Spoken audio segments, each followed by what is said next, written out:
Hébreux chapitre 12.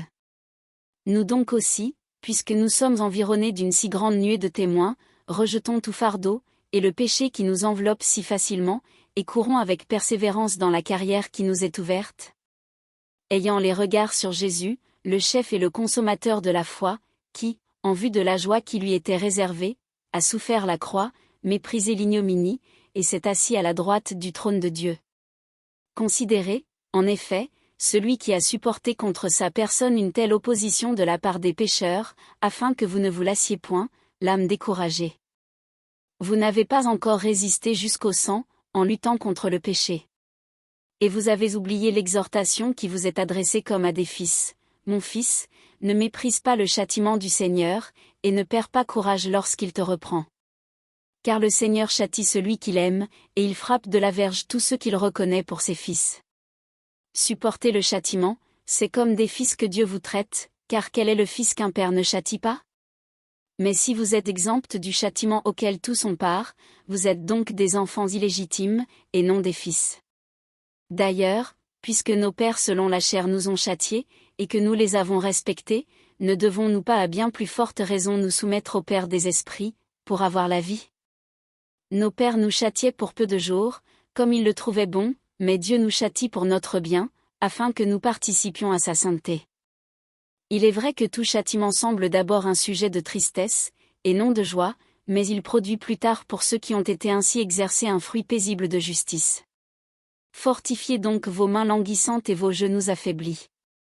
Et suivez avec vos pieds des voies droites, afin que ce qui est boiteux ne dévie pas, mais plutôt se raffermisse.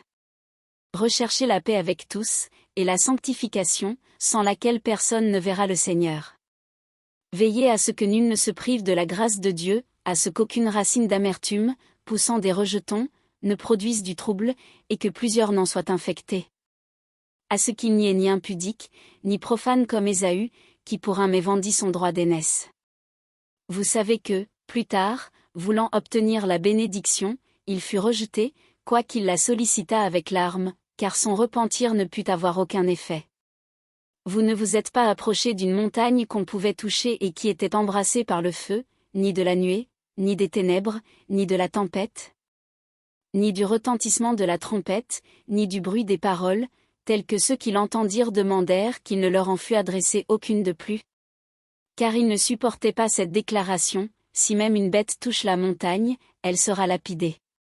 Et ce spectacle était si terrible que Moïse dit, « Je suis épouvanté et tout tremblant. » Mais vous vous êtes approchés de la montagne de Sion, de la cité du Dieu vivant, la Jérusalem céleste, des myriades qui forment le cœur des anges, de l'assemblée des premiers-nés inscrits dans les cieux, du juge qui est le Dieu de tous, des esprits des justes parvenus à la perfection, de Jésus qui est le médiateur de la nouvelle alliance, et du sang de l'aspersion qui parle mieux que celui d'Abel.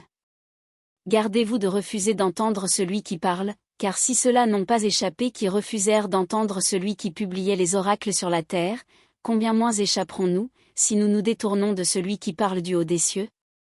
Lui, dont la voix alors ébranla la terre, et qui maintenant a fait cette promesse, « Une fois encore j'ébranlerai non seulement la terre, mais aussi le ciel. » Ces mots, « une fois encore », indiquent le changement des choses ébranlées, comme étant faites pour un temps, afin que les choses inébranlables subsistent.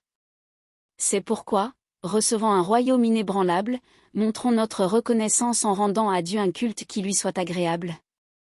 Avec piété et avec crainte, car notre Dieu est aussi un feu dévorant.